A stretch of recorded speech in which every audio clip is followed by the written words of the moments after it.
The Prophet of Islam, Muhammad ibn Abdullah, was born around the year 570 in the bustling Arab city of Mecca, which is located in the modern Saudi Arabia. He was part of the Quraysh tribe, and as such, worked as a merchant in the city. At that time, the Arabs worshipped pagan gods. The Prophet Muhammad had a heavenly revelation called the Quran. He preached to be the seal of the prophets or the last prophet of God. He called for the worship of one God, the most gracious and the most merciful. The God of the prophets, Abraham, Moses, Jesus, and all the previous prophets, and the God who sent his teachings to the previous nations through the Torah and the Gospel. The Islamic world expanded across the Middle East, Africa, Southeast Asia, Asia Minor, and Southern Europe. The end of the 16th century marked the beginning of a new scientific and technological era. This era's influence on God's perceptions was enormous. People in that era were no longer afraid of change. Moreover, a new belief in the development and a new narrative of progress was created. New technologies have arrived, productivity has increased, and people have felt more responsible for their own affairs. Capitalism was also seen as a new liberating force. By the 19th century, atheism was already a phenomenon. To some people, traditional definitions of God seemed inappropriate for the modern world.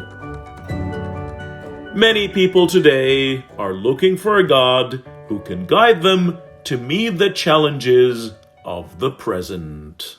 Viewers, wherever you are, hello and welcome to this new episode of your program, Out of the Box. In a previous episode, we talked about the Abrahamic religions that are attributed to Abraham, the patriarch, and we talked about Judaism and Christianity. In this episode, we'll talk about the last Abrahamic religion, which is Islam, and we'll talk about the relationship between Islam and the modern world. And is there any necessity for any basic or fundamental change for the Islamic perspective nowadays? To shed more light on this, I'm really delighted to be accompanied by Sam Bayoumi, who is a writer, researcher, and thinker.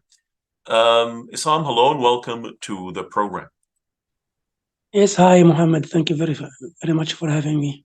It's always a pleasure to have you.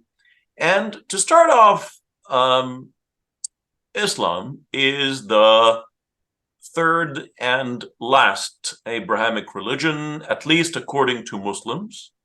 And Muslims would say that Islam is the final message and the Prophet is the seal of the prophets, is the end of the messengers. So how is Islam different from Christianity and Judaism with regards to the very narrow path towards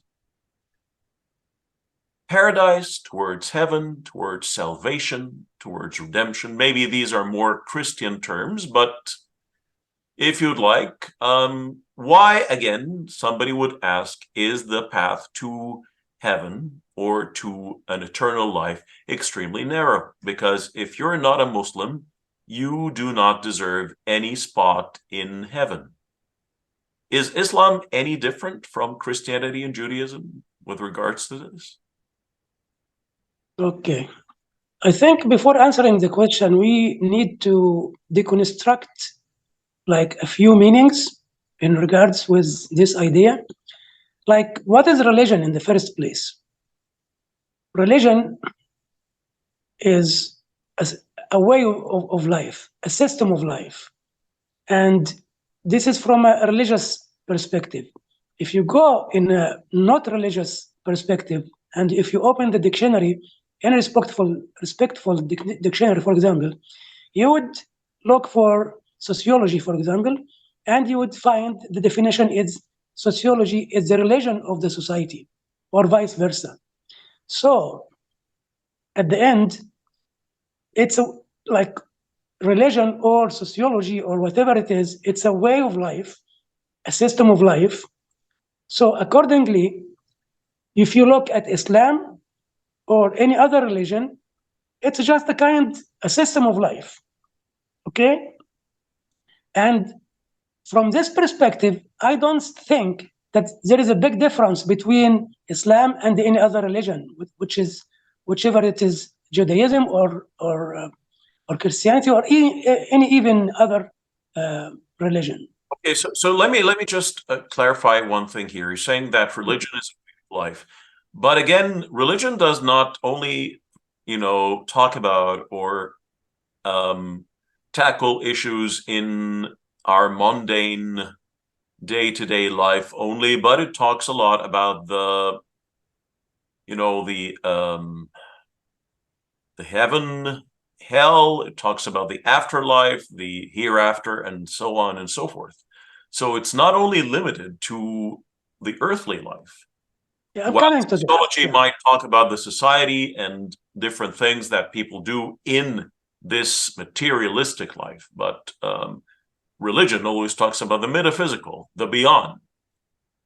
Yeah, I'm coming to this. So with this background, when you try to find the differentiation between Islam and, let's say, Judaism and Christianity as Abrahamic religions, I would say that yes, there is a bit of difference for Islam, because Muslim people or Islamic thinking believes that Islam is the full version of something that had a few versions before. So let's say if we're talking about like a computer, you had, or a mobile phone, for example, you had two versions before, and Islam is considered for Muslims is the final and the best version of those, or the best update for those religions. Okay, so and from there, the Islamic belief is different in a very specific way, because it combines life, the metaphysical and life on earth. It tells you to work for the day after and work with the same capacity for your life on earth. And it tells you that if you don't work for your life on earth, you don't gain anything in the day after. Mm.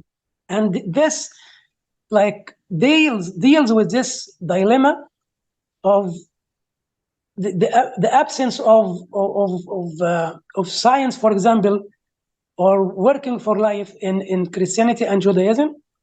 In Islam, this idea covers everything. So you have to work, and without working for life, you can't get the rewards for the day after. So Islam has a difference here in terms of this fact. It has to do with both things, metaphysical and the actual life on earth. Okay, but a couple of comments here. So you said that Muslims would see Islam as part three. Okay, like there's a series, and this is Part the three and the final. yes, this is the Yes. latest, and this is the ultimate. This is the pinnacle Yes. of this project or whatever. And so it is the very last message that completes everything, and so on. Number one, there are fundamental differences with regards to the view of the afterlife in Judaism, Christianity, and Islam. There are major differences, again, with regards to religious figures as well. And so there is a huge difference, actually, between the three religions. And each one of them would consider them, that I have the right interpretation of things, and the others manipulated it, or they're false altogether. So usually the new version would say that the old version is has been corrupted, actually. So the old version used to be correct, used to be good, but it was corrupted by the others. But there is some truth in it, while the newer one is false 100%. So Christians would accept the Tanakh of the Jews, but they think that their interpretation has been corrupted, and that's why they would not accept the gospel. And while the Jews would think that the gospel and the Messiah is false, 100% false. Same thing for Islam. So Islam would regard, like Judaism and Christianity were one day the right version, but they became corrupt. And but the Christians and the Jews would not believe in Islam or the Prophet.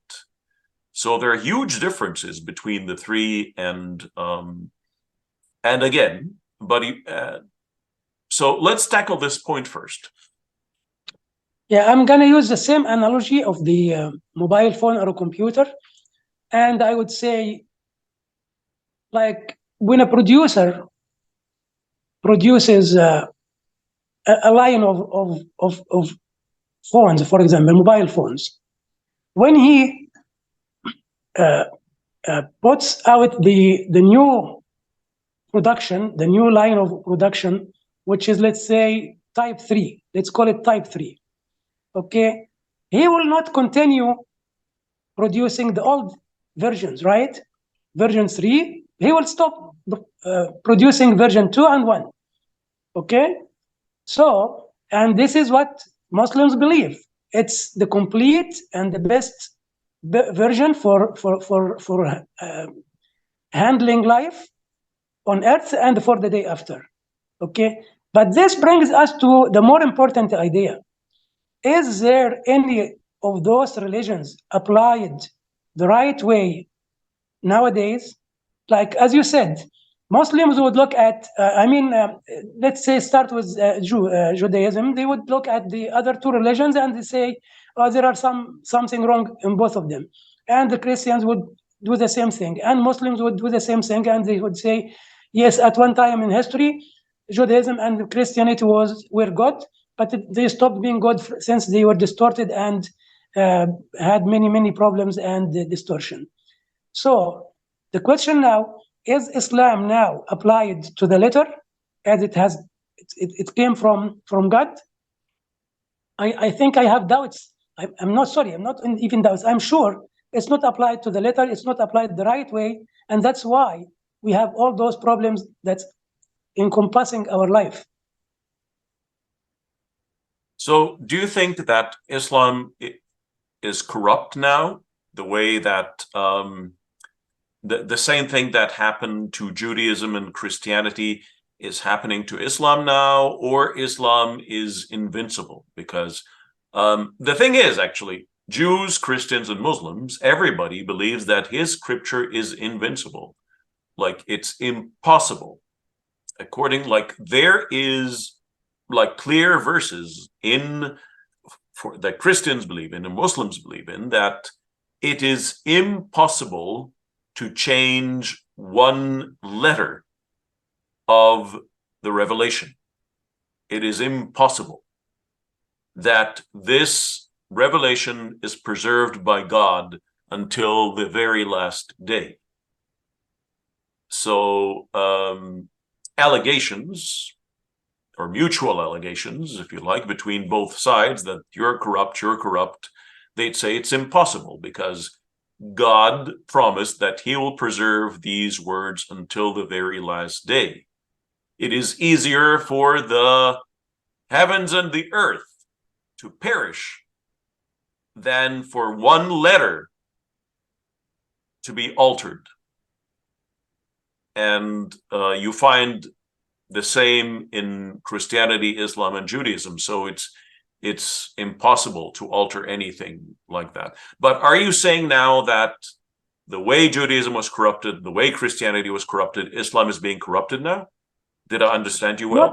Not the same way, but I would say about Islam, it's deactivated. It's not corrupted. There are, of course, there are many attempts to distort or corrupt the main thing, like the Quran. Every now and then we find like distorted versions come out of Quran. They published, for example, in the United States or in Kuwait, for example, or United Arab Emirates. Now, most recently, I just heard about a version of Quran that came out in United Arab Emirates with different titling for the verses, for example, or for the surahs. Okay, so there are attempts, but it's not corrupted. But like opposite to what happened to Christianity and Judaism, which is admitted by their many of their scholars, I mean, and this has been revealed in many debates, big debates, since like many decades by Ahmad Didat and many famous and Zakir Naik, that Christianity, for the Bible, for example, and for sure the Torah have been 100% distorted and corrupted, and with the admission of many of their even own scholars. So it's a bit different for Islam. Okay. But again, let's stop here let's pause here because it's an imperative pause really here. Yeah. Actually, the allegation about the distortion of Christianity and Judaism is ancient, but so is the allegation about the distortion of Islam. The distortion of Islam is not a new thing, because actually a lot of scholars have talked about very ancient versions of the Quran that do not include some of the verses. So some of the verses did not have the consensus of the companions of the Prophet. Some verses did not have the consensus of the companions of the Prophet. So the verse of the people, for example, and it's like some people might see it as a form of divine incantation against the devil. Okay, the verse of the people. And again, another one is an incantation against the evil eye, for example. Like, for instance, like there are very ancient versions of the Quran that are as old as the oldest version that Muslims accept today that do not have these verses, for example. And this is just one of many other examples too. So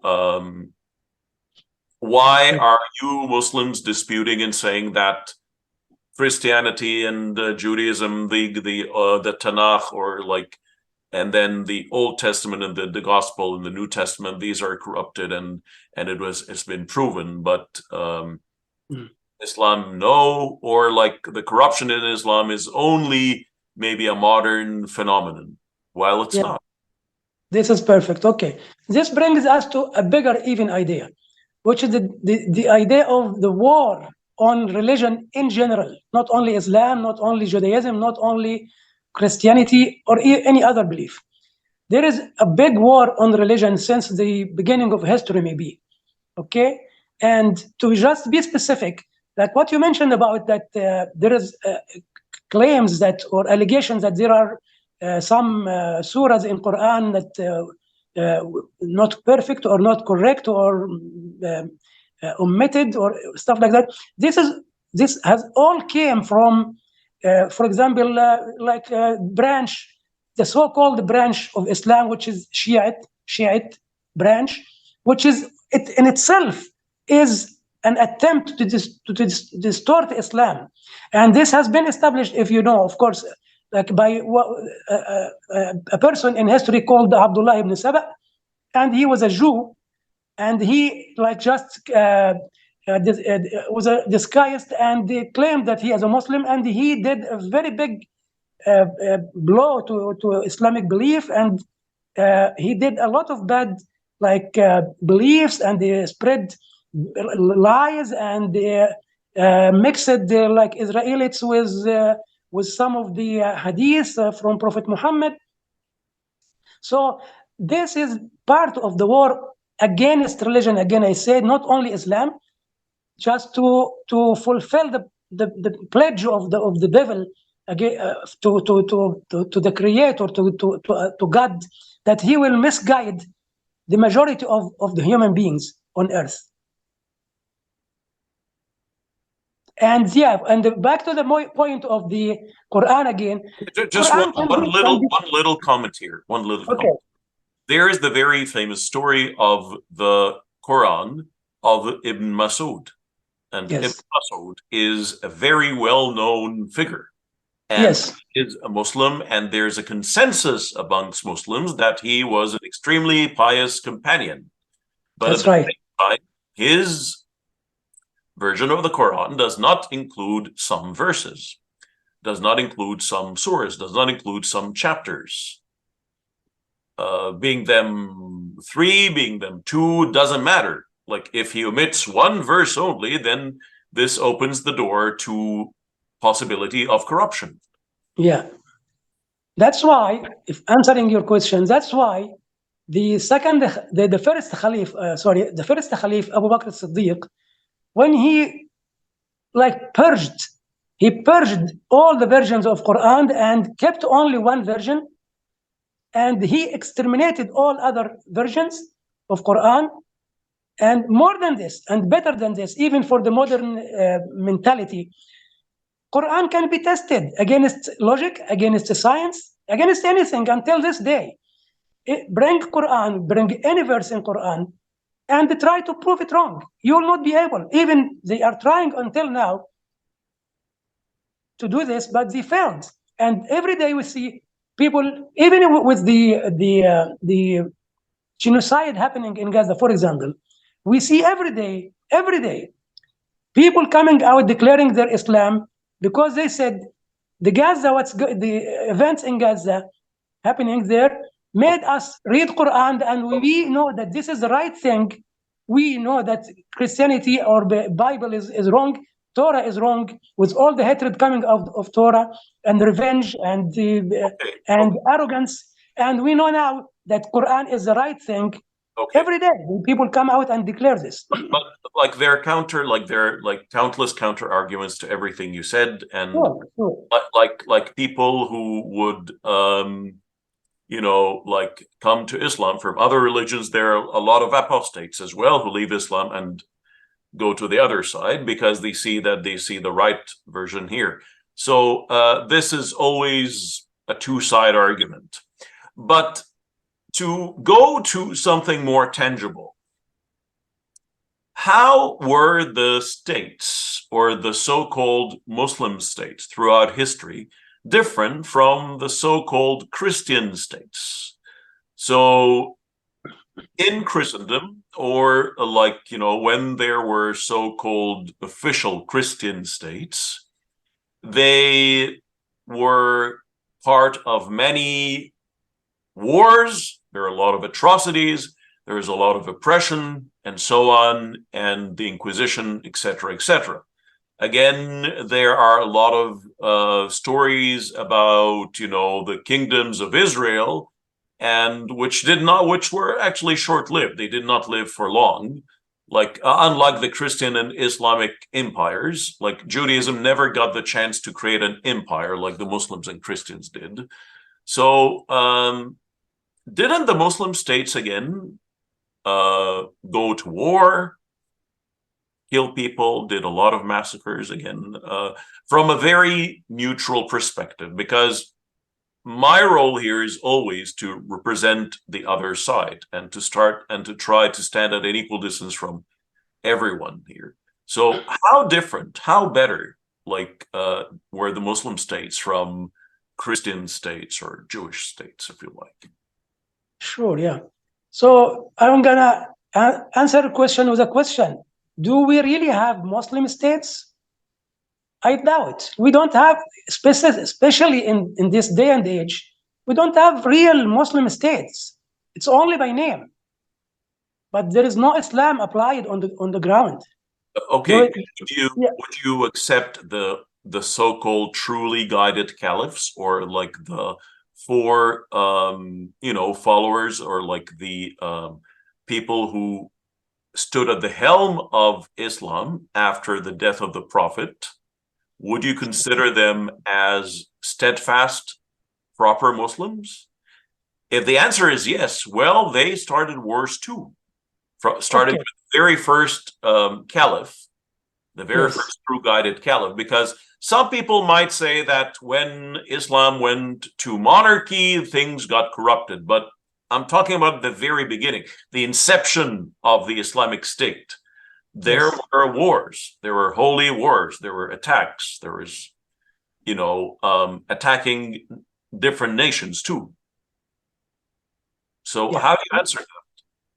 No, so now if you're asking where the Muslim states back in history were better than now, or we're you're saying that there were never any Islamic states. So do you also believe that the Islamic State during the time of the truly guided caliphs were also wrong, were corrupt as well?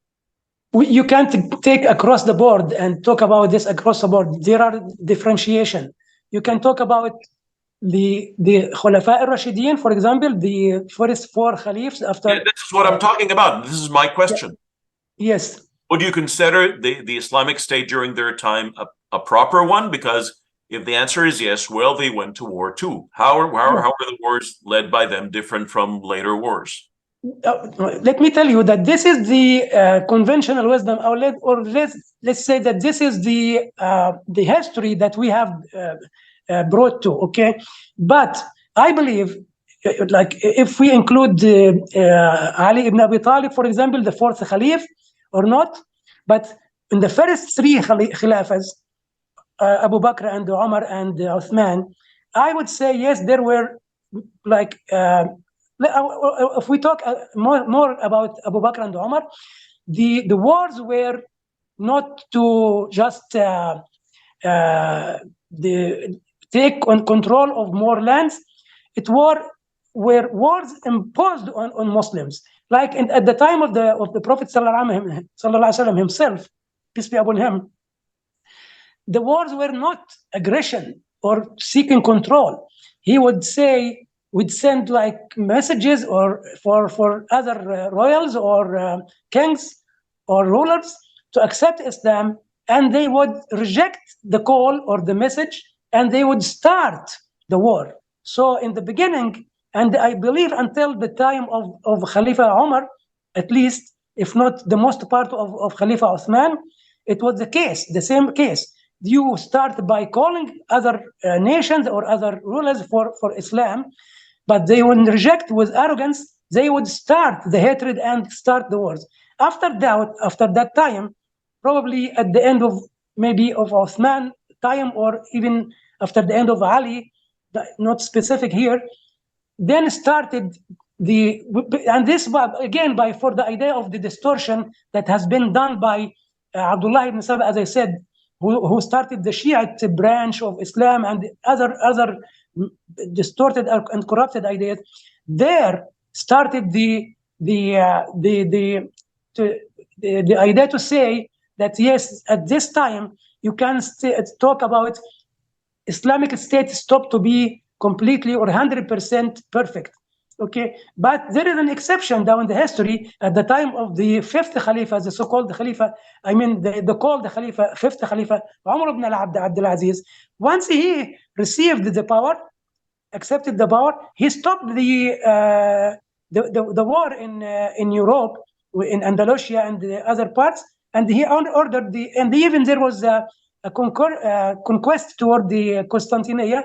He stopped both of them and ordered the troops to come back to Medina.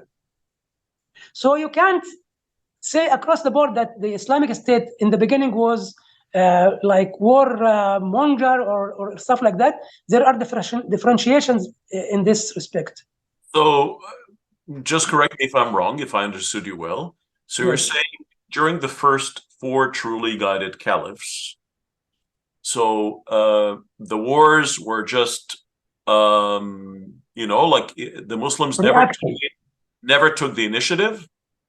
It was defense, not offense. Okay. Mostly, yes. Yes. Mostly. That's Yes. it. So Because why? we can't judge history 100% in this time, you know. So Maybe some war lords on the ground did something wrong.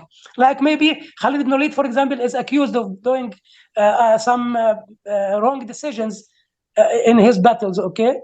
But this doesn't exclude the whole idea that in that time, Muslims didn't initiate the wars. They were just responding, reacting to the hatred coming or the offensive okay. coming from So other. what you're saying again is that the Islamic State during the four truly guided caliphs, the first four, leaders of the Muslim state after the Prophet, you would say that for most of the time, there were defensive wars, not offensive wars. But again, you're saying that this does not say that they were infallible. No, the state as a whole was not infallible. Like Yes. the leaders never wanted any offense, but some of their followers might have went astray. Yes. And they did not remain steadfast. But here again, you're saying that the Umayyad dynasty, the Abbasid dynasty, and the following dynasties until the Ottoman Empire, which is considered to be the very last caliphate, all these were corrupt versions of Islam. Is that what you're saying? Of course, yeah, I agree. I agree majorly with what you said, but there are details here. Like, as Prophet Muhammad himself, the Prophet of Islam, prophesied that the first the first generations after him will be like rightly guided, and then the corruption will start penetrating the ummah, okay, the nation. So, and we can see this in history. Like, history didn't lie to us on this, and you can see starting from the Umayyad Khilafah that yes, the roots of corruption started there. Like Prophet Muhammad, for example, and even at the time of Umar, like I'll give you this example.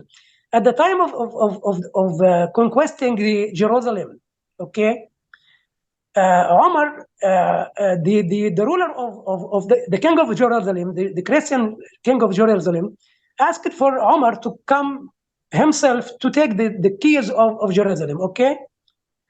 When Omar came to Jerusalem to receive the keys of Jerusalem, he noticed something and he blamed his leaders. He found his leaders, including Muawiyah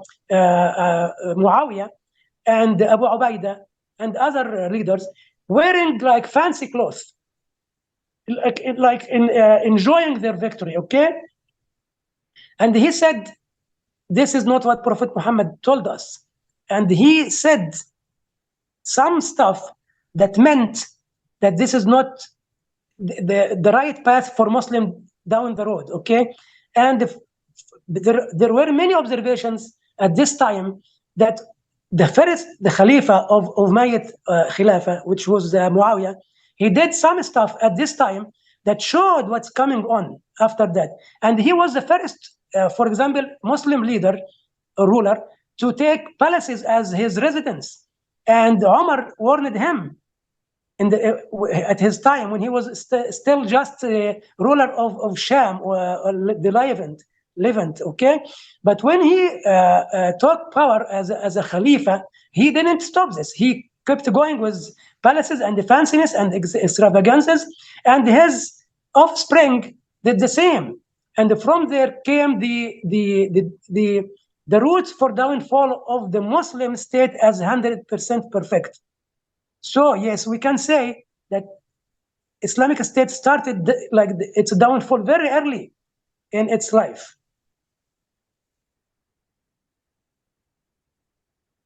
Okay, so now let's come back to the modern times. And, in Europe, for instance, or in Christendom, so the church, or the Catholic Church mostly, was in control for a very long period of time. and it used to control, like, the kings and queens of Europe and whatnot, and there were the Inquisitions and like the indulgence boxes and call for crusades, etc., etc., etc. But then later on in the 16th century, there was the Reformation with Martin Luther and then John Calvin, etc. And then there was a counter-reformation by the Catholic Church. And until the modern times, when they started creating constitutional monarchies, constitutional states, and then went to secularism, so separation of church and state. Do you think that such a change is in order in the Islamic world? Because most Muslim states today, when they write their constitution, they say that the main source for the constitution is the Muslim jurisprudence or the Islamic Sharia. So do you think there is a need to change this so that Muslims would enter the new age? Yes, I would say, as I started, the war on religion doesn't exclude any religion. Mm-hmm. And the same powers that distorted and corrupted Judaism and Christianity are working hard on distorting and corrupting Islam completely. They, of course, did a lot of harm to Islam, but not to the core. They did to the people. They by all means of corruption. Okay, and we have enough, of course, documentation that the Torah has been distorted and corrupted. We have enough documentation that the Bible has been distorted and corrupted, and they are working hard, as I said, on Quran, for example, which is the main book for Muslims, to distort it. But because Quran is different, you can't find anyone in Judaism or Christianity memorizing the whole book. But you have millions of Muslims memorizing the whole book, which prevents any attempt to corrupt Quran or distort it or take away from it or insert into it. Okay. Let's just make a tiny pause here. Yes. Okay. So accepting what Muslims say, which is, of course, not accepted by everybody else, absolutely. Of course. Yeah. That there is clear evidence for the corruption of Judaism and Christianity, but not for the Quran, because the others might tell you, no, there are millions of evidences that would show that the Quran has been corrupted. It was fabricated. It was written by the Prophet. It's a human, work 100% from A to Z. It's just a plagiarized version of the Tanakh or the Bible with some bits and pieces of pagan religions in the Arabian Peninsula as well. So, but anyways, even if the Quran is completely preserved and every single letter is the same since the time of revelation, do all Muslims have a consensus about the interpretation of a single verse? Is there a single verse in the Quran where the Islamic, ummah, or like the Muslim people from coast to coast or all around the world, have consensus about the interpretation? Because what good is it if you have the same book while there are 100 different interpretations? It is the same, like corrupting the original version. What difference does it make? That's right. You're 100% right. There is no consensus on anything now. And this is the work, as I said, of the powers that are declaring war on religion since the time of, or even before, of course, but for Islam, since the time of Abdullah ibn Saba. And the inception of philosophy into the Islamic belief and the mixing of philosophy with Quranic ideas and Hadith and Israelites, this distortion all resulted in what we have today, that we have many schools of thinking in Islam. We have many interpretations of many things, but this is still, this proved the greatness of Islam, that the Prophet who brought Islam to humanity, which is Prophet Muhammad, peace be upon him, he prophesied all of this. He told us that the Muslims, for example, will be split into 73 branches, for example, and only one will be on the right path. Although some people also made doubts around this hadith, the same Prophet Muhammad, but it's like mostly accredited, and we see it by our own eyes. And he said that there will be only one faction or branch that is on the right path. And the other example that proves itself today, but what's going on in Gaza again, he said one time, 1400 years ago, that there will be at the end of time one faction of Muslims on the right path, defending Islam and not harmed by whoever try to hurt him. And he was asked, where are those? He said, in Jerusalem and around Jerusalem, and specifically around Ascalon, which is, we see now this with our own eyes. So the Prophet who brought Islam didn't let it like loose. He fixed everything for us and explained the way, every step, almost every step on the way from this time until today. Okay. So this is even away from the Quran itself, with its it has consensus or not. Perfect. Yeah. From a humanistic point of view, Yes. Somebody might say today, why don't we put all these things behind us now? Now, like Christianity, Islam, Judaism, everybody claims to have the exclusive, right to the way to God, and they have the keys to the kingdom of heaven. Everyone claims that they are the true believers and everybody else is corrupt, blah, blah, blah. And then so on. This led to a lot of wars, bloodshed, something like the Holy Land, for example, Jerusalem.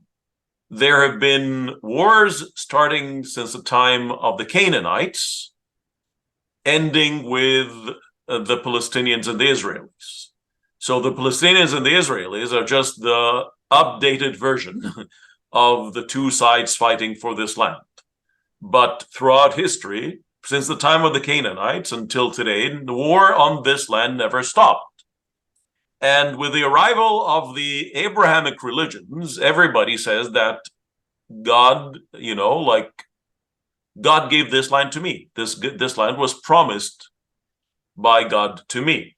So it's revelation. So why don't we just get rid of the religious control altogether? Because what we've seen throughout history is that religion leads to tribalism. You become tribal.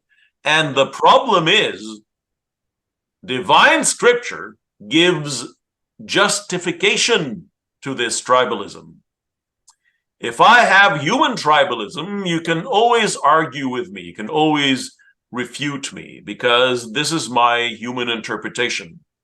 But if I tell you the divine, it's his command, and he ordained tribalism, that this land should only be for the Muslims or the Jews or the Christians. This is the land, this is your promised land. So why don't we just put this aside? One way, either by just putting religion aside altogether and just being more humane. Because, again, with all due respect to religions, the end of slavery did not come through religion, it came through philosophers. So women's rights were not received through religion. It came through human thinkers and human philosophers and whatnot.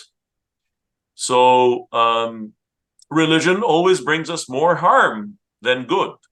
Why don't we forget about religion? Or at least, okay, let's keep the religion, but let's make it something personal, and when it comes to states and judgment and day-to-day life, let's make it just humane. Wouldn't that be a much better world, away from tribalism and mutual hatred and grudges that are hardwired, deeply engraved in our hearts and minds? Excellent. You just put the answer. Like your question has the answer in itself, because Islam itself is the answer. Because Islam says that you have the freedom of religion. You have your religion, and I have my religion. No clash. And God, when He said in Quran that He created people in the shape of peoples and the tribes, not to fight, just to get know each other and cooperate, not to fight. But because some powers, as I said before, put the brakes on the spread of the right Islam, sometime very early in the history of Islam, we have those problems. We have hatred and the wars, because this is not the right application of any religion, as I said, including Islam. And Islam is not applied the right way at all now in this life, in this day and age. So this, again, as we said before, maybe in other interviews, the problem is the absence of the right application of religion, not because of the religion. So are you pro an Islamic state? Are you pro so-called Islamic state, Islamic rule? If it applies the correct version? Of course. But the problem now is the connotation of Islamic state in the Western media, for example, which controls the thinking of the world now. They had a very bad connotation and meaning for Islamic State. They had it like another synonym for terrorism, which of course completely false and completely wrong. Especially when you know that by the admission of many high-profile officials in the United States itself and other countries, that Islamic State, that which is the ISIS for today, has been established by themselves. But okay, so, you're saying that this combined the idea, brings the idea together. They distorted the Islam. They started the so-called ISIS, Islamic State, okay, and now. So when you say to some people, especially in the West, would you like an Islamic State? They would say no, of course. But if they know the truth, they would accept, of course. Perfect. But again, away from the connotation, let's go to the denotation of the word. Yes. Just the dictionary. Yeah. Automatically, logically, if I say that Islamic State, then it's a state for Muslims. It would exclude the others, because if I'm not a Muslim, I will not be part of that state. And again, why are Muslims today against a Jewish state in Israel? Like Tudor Herzl, he issued his book, The Jewish State. Okay? He issued his book, The Jewish State. So, and this is the whole idea. So why are Muslims today against a Jewish state? Well, it's okay to have a Muslim state. What Muslims you are talking about? Where are the Muslims? What entity includes the Muslims or combine the Muslims? What Muslims you're talking about? There is no Muslims now that there is no entity to talk about. I'm talking about a perfect world today. In a perfect world, yes. Yeah, when we have ideal Muslims, abiding, steadfast, going according to the scripture and everything. Okay. Why is it okay to have a Muslim state but not a Jewish state? Like exactly. The name Muslim automatically will exclude anyone who's not a Muslim. While if I have a national state, it will include everybody. Like the national state it sounds much more inclusive, but the religious state is very exclusive. It would omit the others. It would marginalize the others. Okay. This is not true.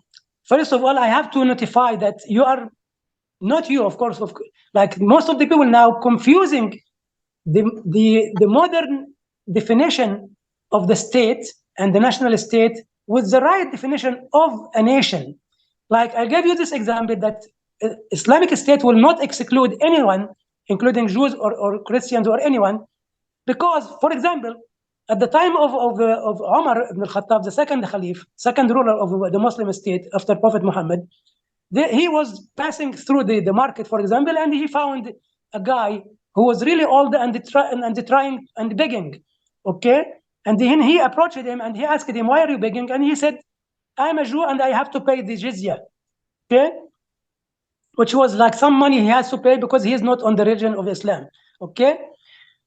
And then when he found that he is really old and he can't work, he ordered his assistants to take him to his house, take care of him, give him assistance. And this was considered by many thinkers that this is the real first welfare state in the history. Same thing happened to Christian person, that he found that he needs help and he ordered assistance to him. So in a perfect Islamic state, yes, everybody will be included. No differentiation. Everyone is having the same rights. Okay. But why do you want to label it and coin it as an Islamic state? Why not just call it? Because you ask it like this. You ask it if there is a perfect Islamic state.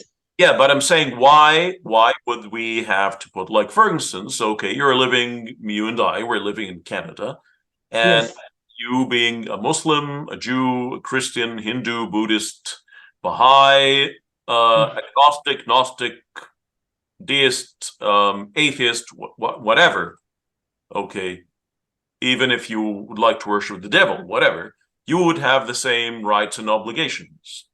And you get the same salary like everybody, but Canada does not call itself a Christian state or like a Muslim or Jewish. So why do people insist on using this term? Why? Because this term tends to exalt one religion over the other.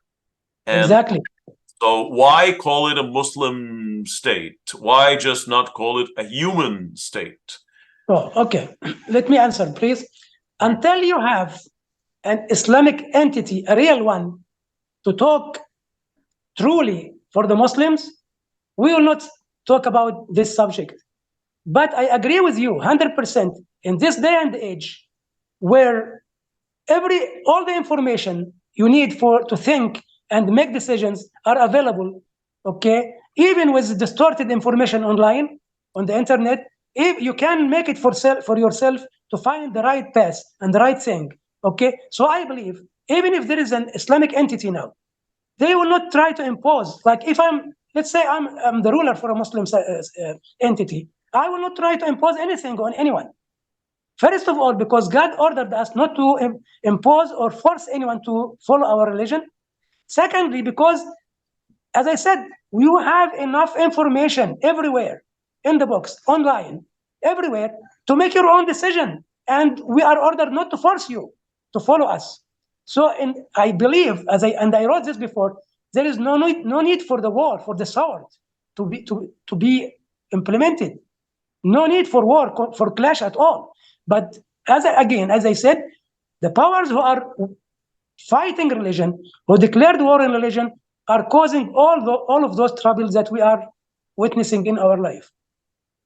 Okay, so last but never least, and this is a real pivotal question, where do we start?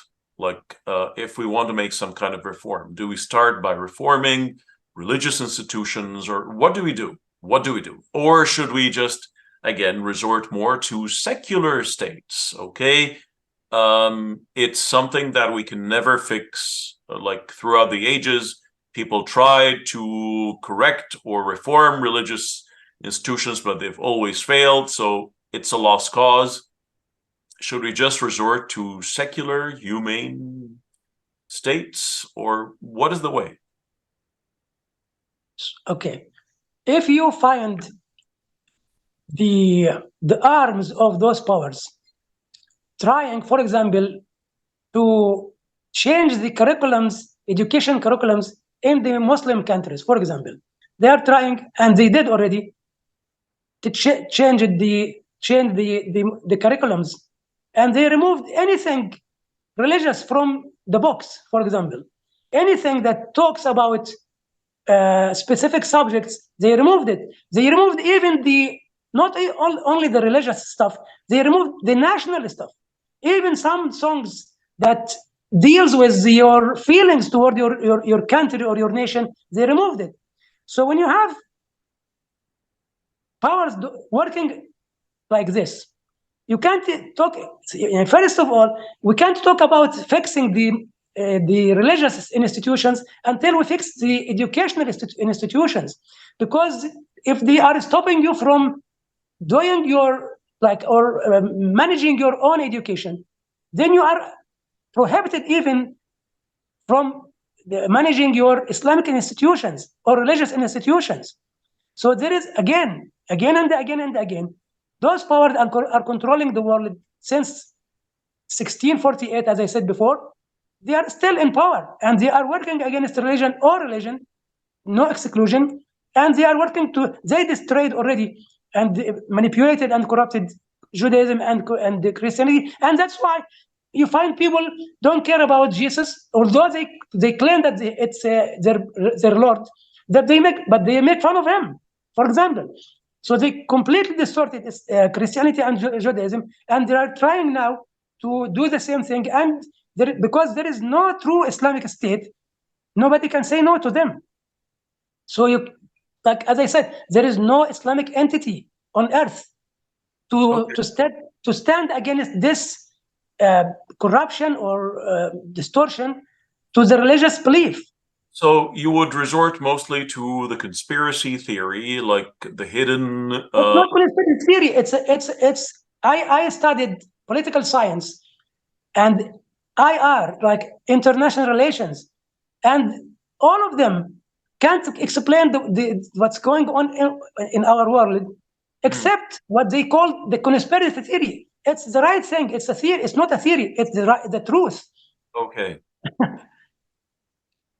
And so you think that religion and religious institutions are like 100% innocent? They're just puppets for the puppeteer, and the puppeteer is this hidden ruling council of the world. This is where the source of the problem is. So which is a lost cause again. Like, how do you find this unknown? So you think this is how the world would continue? There is no hope until God has his word. Okay. As he said in Quran that this will be the clash between right and wrong, good and bad, good and evil, will continue until the end of days. Okay. So there is no escape from this. I totally understand what you're saying. I totally understand. Sambayumi, thank you very much for being with me today, and it's always a pleasure having you. Thank you very much. Thank you very much. Thank you. And dear viewers, of course, like every time I present, I always try to stay as neutral as possible and try to stand at an equal distance from everyone and try to represent any other party that might not be present in this discussion. Again, something that I think it's hardwired. It's something that is within humans, and I think it's a plague, really. It's as old as humanity itself. The idea, the superlative idea of, like, you always want to be the best. You always want to exalt yourself above others. It's not good enough for me to be good, or even better. No, I need to be the best. So I always need to exalt myself over you. And throughout the ages, religion has been used by a lot of leaders with the support of religious people or men of religion to oppress the masses, to corrupt the life in every way possible, to legitimize exploitation. And this is the thing that people need to talk about, really, because I believe, maybe I'm wrong, but when people read any religious text, they are in reality reading themselves from within. It is a way, it's while you're reading this revelation, you are having an insight in yourself. So usually you would interpret, your interpretation of the text really tells you a lot about yourself. So if you have this plague within you of you wanting to be better, and you'd never settle for second place by hook or by crook. So I have to be the best. And unfortunately, this is the tool that major dictators and people who created incredible atrocities, this is the path that they've always followed. The Chancellor of Germany, Adolf Hitler, came through democratic elections. He came through democracy. He did not force people to choose him. But Adolf Hitler, Benito Mussolini, and many others before them, since the dawn of history, and many others after them, followed a very simple strategy, telling you the way you are without doing anything. You don't need to change anything. You are not better than others. You are the best. And you don't need anything more than that. Once you tell people that, you win their hearts. You have their hearts. You would hypnotize them. They would do anything you say willingly and happily. As long as I say the German nation, the Aryan race is the complete and, pure blood, then that's it. That's it. And then I would demonize the Jews. I would demonize the Gypsies. That's fine. That is absolutely fine.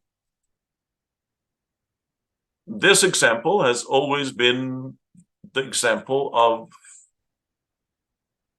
destruction throughout the ages. And the source of it, I don't think, are the leaders. No. It's the corruption within the masses, is the corruption within the people. Because if the people were not corrupt, this leader would have never played with them. But the leader just played on their weakness. They're always thirsty to hear that they are the best. It's about time for us to have more humility, a little bit more humility, and come back to earth if we're hoping for any better life. Dear viewers, until we meet again, thank you for watching.